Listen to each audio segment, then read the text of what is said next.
So it is Monday, October 25th, and just wanted to record a follow up to my last video where I crossed the 100-pound milestone. That's been a long time coming, and had a lot of thoughts that I shared during that video that were really kind of looking back over the last 19 years since I went over 240. But really just kind of wanted to record a video to just kind of think through the path forward. I'm a long way from done. By no means am I down about where I'm at, or do I feel like I'm in any kind of negative space. I feel like I'm in a great position. I couldn't really describe to you what a huge psychological hurdle that was, because I can't encapsulate 19 years into a short video. So I won't even try. But the only thing I can say is that crossing that barrier just gives me total confidence that I'm going to get to my ultimate goal. What is my ultimate goal?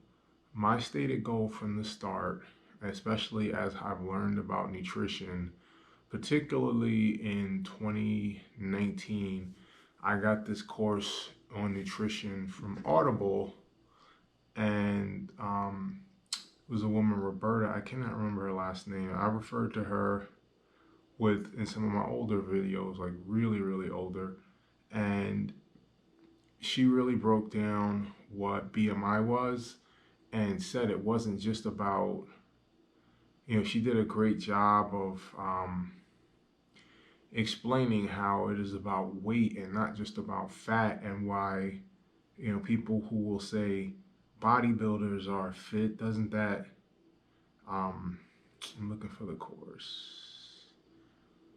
I'm in my Audible. And how, well, bodybuilders are fit, they have very low body fat. So doesn't that dispel the importance of, I can't find it, of BMI? And she said it really isn't just about um, obese people. It was about the stress on your heart, because your heart really doesn't grow in proportion with your body. Unfortunately, a lot of bodybuilders do take steroids, and that will promote a growth in the heart. But for most people, your heart remains relatively similar in size. Like, if you put on 50, 100 pounds of muscle, your heart doesn't grow proportionately. And so she said, based on that, it is about the stress on your heart. It is not about fat versus muscle.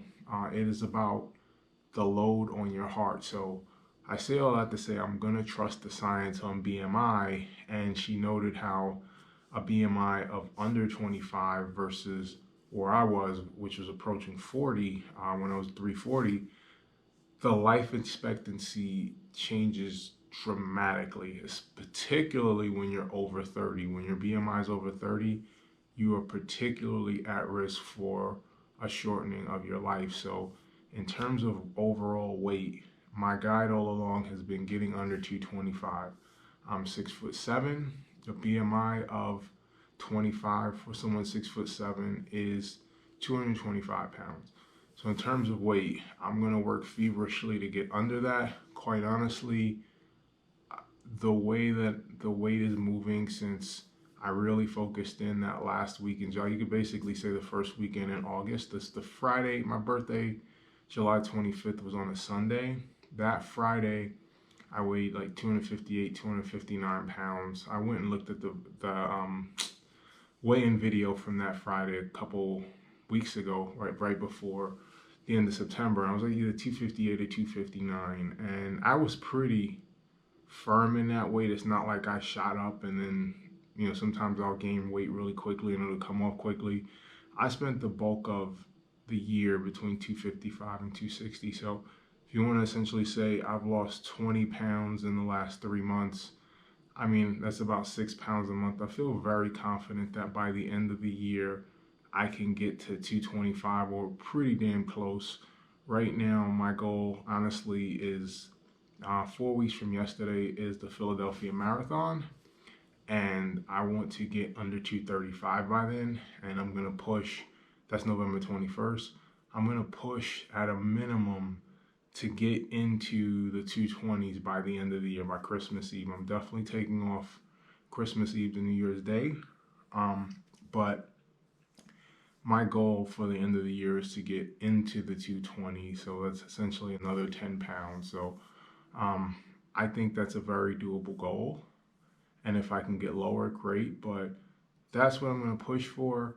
If I'm 233 pounds on Christmas Eve, I'm not going to bat an eye. Like, I'm just, I'm going to focus on doing the things that are making me successful week in and week out.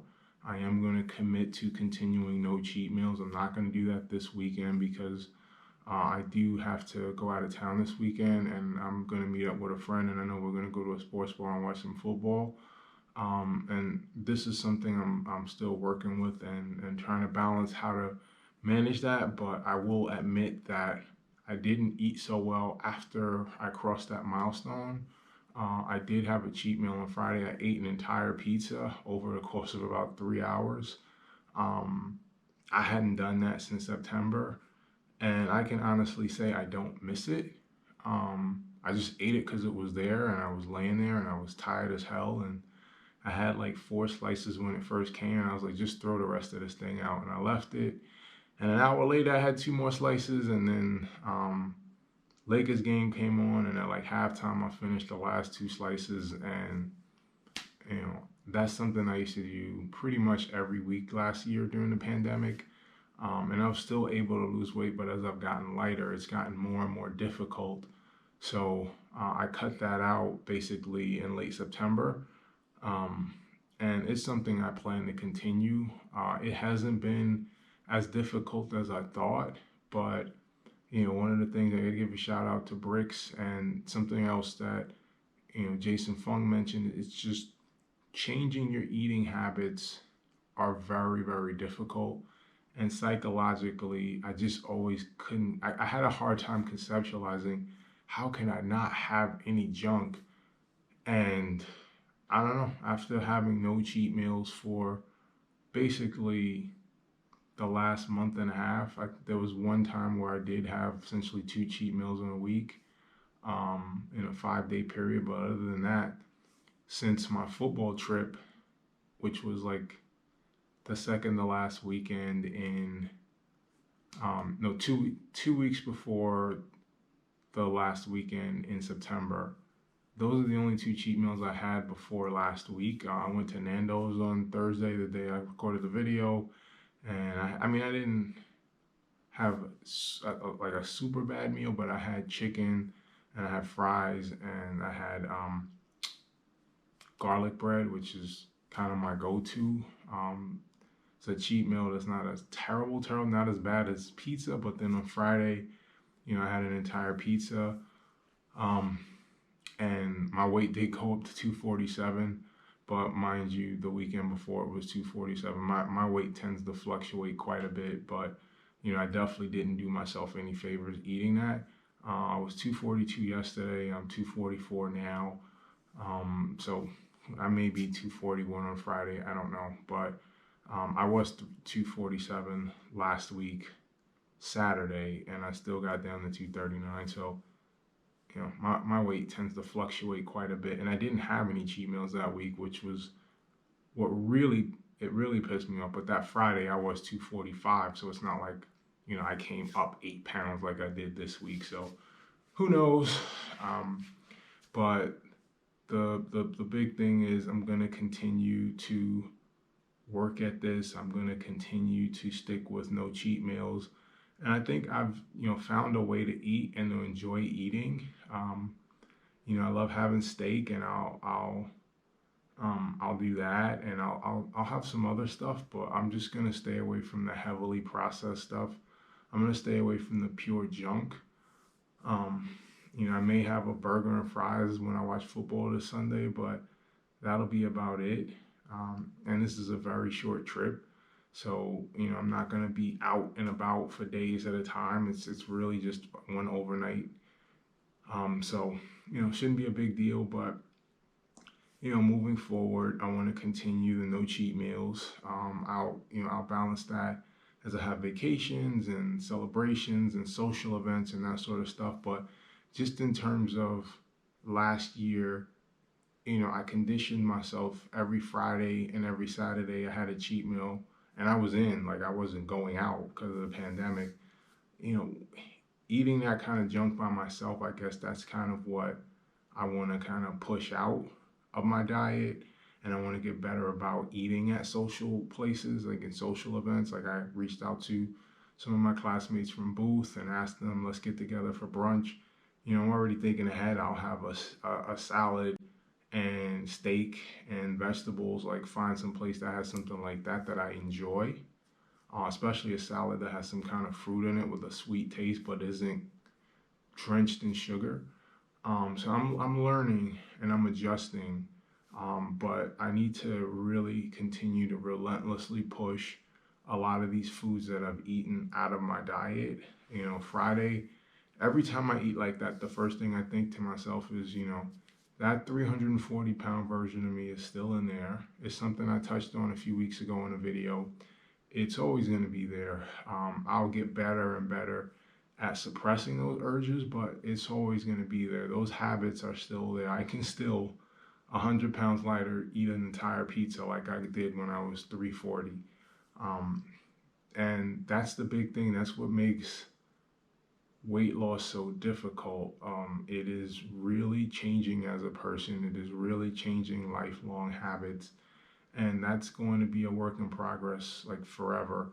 It'll get easier and easier and easier, but it's gotten much easier now than it was. I couldn't have done what I just did for the last month and a half, which is I've had maybe 5 cheat meals, 4 cheat meals in the last 6 weeks.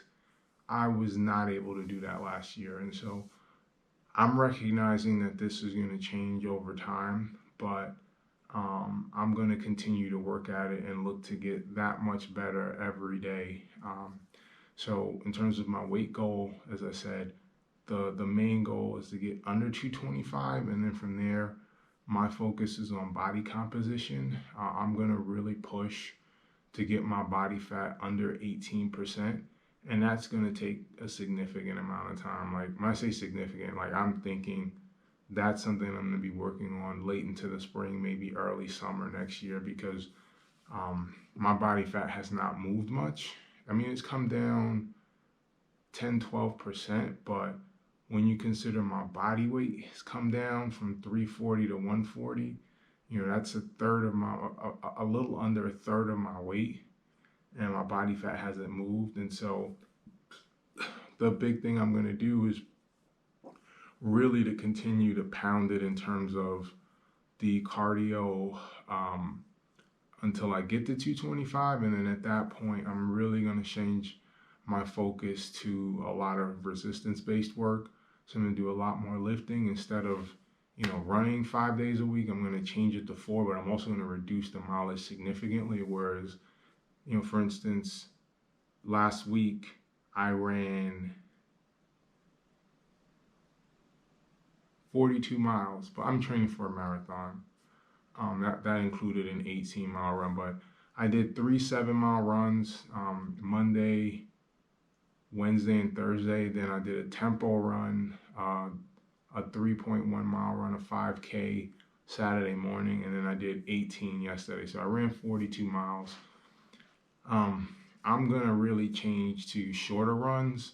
I'm probably gonna do it 4 times a week. My long run will be 10 miles. I'll probably do 2 shorter 5K tempo runs and 1 10K during the week, and I'm going to do a 10-miler every Sunday. So I want to keep my fitness, I want to keep my cardio, but I mean, we're talking 22 miles, so that's cutting my mileage in half.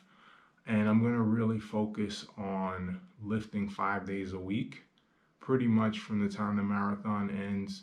And I need to really work on getting this body fat down.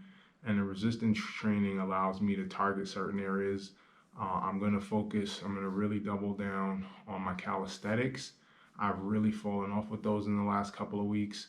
I was humming along with those until I got sick, and then I injured myself right on top of that. So I overdid it with the lifting. The last lifting video I did, I strained my back. I couldn't lift my arm above my shoulder until like Wednesday or Thursday of last week. I was in a lot of pain. The pain is gone, but I went too heavy on a lawnmower dumbbell. So between getting sick and overdoing it in terms of weight, I was doing the 85s with this, and we did 135 with the barbell row. I just overdid it, and I strained my back. And the next day I woke up and my muscle just totally contracted from essentially Sunday until like Tuesday or Wednesday, and it started to loosen up. And I'm pain free now, but also I hurt my shoulder actually the very day I went to the Washington football team game. Me and Rick went heavy, and I did something to my shoulder, and it's still hurting 5-6 weeks later. So I got to cut it back on trying to go heavy and be patient with this. And honestly, when I go heavy, it's not even like I'm thinking that's speeding up results. It's more ego.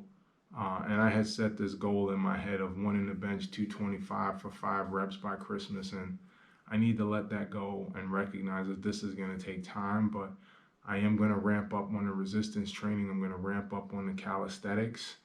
And I need to really relentlessly look to push sugar out of my diet. And when I say sugar, the first thing people think is I'm eating candy and cakes, and I don't eat that stuff. I'm not a candy person at all. I actually like salty foods, but I have to admit that I have a diet soda addiction. I stopped drinking diet soda pretty much all of last year, and it slipped back into my diet. And it's amazing that those cravings were still there after all of after all those months. But I've been drinking that regularly, and it's something I've mentioned loosely on the channel, but it's something I'm identifying as a real problem area. But also the processed foods. A lot of these salty foods have a lot of sugar in them because they tend to be very bitter, and they use sugar to balance out that bitter taste to give it more of a neutral taste. And that's something I'm learning through the lectures I've been watching on nutrition. And you'd be amazed at how many foods have large quantities of added sugar. Things that you don't even consider sweet have lots of added sugar. And the big thing I've learned and understood is that with the high fructose corn syrup, there are two main kinds of sugar. There's glucose, which is contained in every cell in the body, and there's fructose, which is a high fructose corn syrup, which is in everything. Read your food labels, look at it. Look at how many products contain high fructose corn syrup. And I've been posting on Facebook and on my soapbox about all calories are not created the same. And the rationale behind that is, with fructose, the only thing in your body that can metabolize fructose is your liver. Your liver has glycogen in it. It has a glycogen store, but it can only hold but so much glycogen. That is metabolized sugar. It's a source of energy. When your liver fills up with glycogen, all of that fructose that goes into your system gets converted to fat. So foods that are very high in fructose lead to much higher fat production, because whereas every cell in the body can metabolize glucose, when I say metabolize, use it as a source of energy and burn it. That is just regular sugar.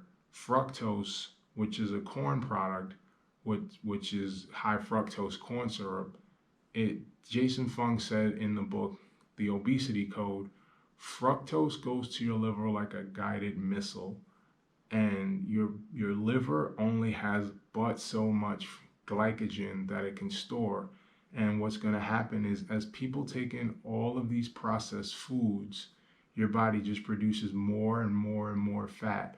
So counting calories is doing you no good if you're on a diet with a lot of processed foods, because your body cannot metabolize fructose, and all of that fructose is going to your liver, and your liver is producing fat and storing more and more and more fat. So you get an outsized portion of fat when you're taking lots of foods with lots of fructose in them. So fighting the fight of getting off of the processed foods, getting the added sugar, getting the hidden sugars out of my diet, because your body disproportionately stores fructose, which is high fructose corn syrup. It's the main ingredient in soda, cereal. There are so many things that are just laden with fructose, and I want to get my body fat down. So I really have to do a better job of identifying what has fructose, what has glucose, and honestly, both of them I need to get my intake down, but fructose particularly, just because it leads to disproportionately high fat storage, which is the enemy. And, I'm 28% body fat, and I'm trying to get to 18%, and I'm hoping to get there at some point in mid 2022. But I've got to be smarter about my diet. I've done a good job of moving to more and more whole foods. Um, I don't like regular soda because it's too sweet. I like diet soda because it's a more tart taste. I don't like the taste of regular Coca-Cola, but I could drink Coke Zero all day every day.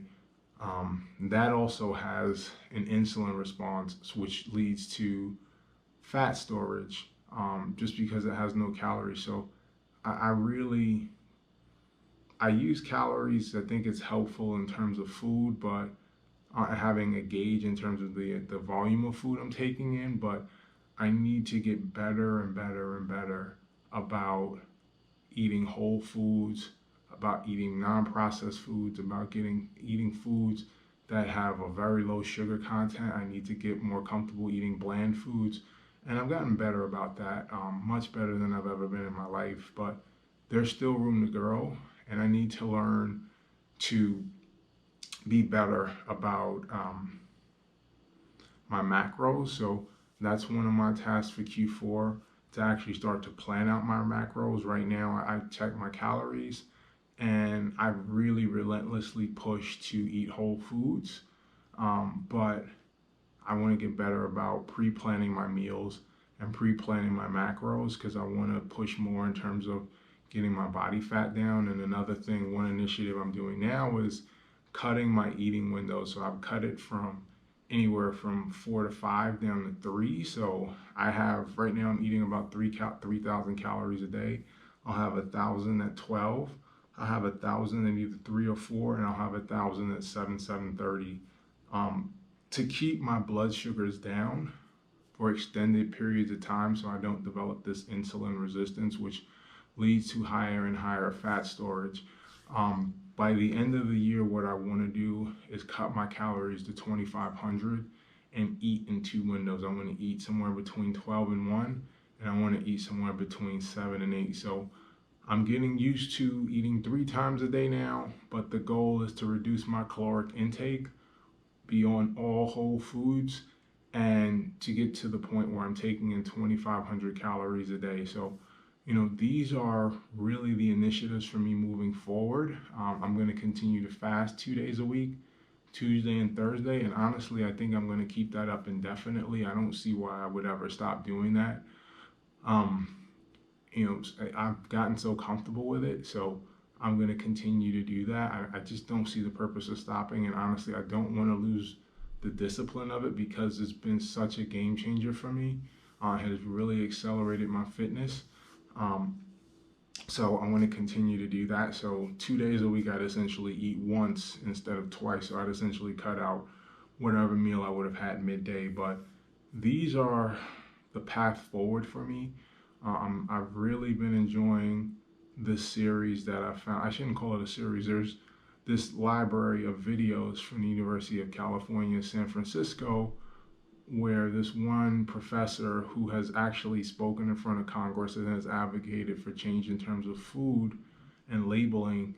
I'm finding his stuff very enlightening. It's amazing how similar his message is to Jason Fung in terms of what was in the obesity code and talking about insulin and the impact of processed foods. So I'm really finding that really informative, and I'm going to continue to learn about nutrition. But these are kind of the things I'm thinking of in terms of moving forward.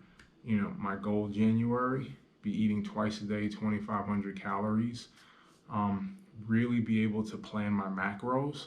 So I need to plan in advance versus just, right now my focus is just eating whole foods and cutting the processed stuff out, drinking nothing but water. And these things have been very helpful. It's just, it's getting more and more difficult to get leaner and leaner. And I'm going to have to make changes. And these are things I'm aware of. I know, at a very high level, but I don't know the details and I don't execute on them. So those are kind of the path forward for me. So, my two stated goals from very early on in this: get my weight under 225 and get my body fat under 18%. Anything under that is just for sport. Like if I decide, I get into 18 and I'm having good momentum, I'm like, yeah, I want to see if I can get to 10. That's fine. The primary reason why I started on this journey is I was fearful for my life. I was fearful that I was going to die. I used to tell my wife, I'm going to die by 60 if I stay 340 pounds. I'm going to have a heart attack. I watched it happen to my stepfather. He died at 56 years old, and I didn't want that for myself. So the most important thing was to make sure that I blow through my 60s and 70s. I've said I had the goal of blowing through my 60s and 70s without spending a night in the hospital, without having a single medication prescribed to me.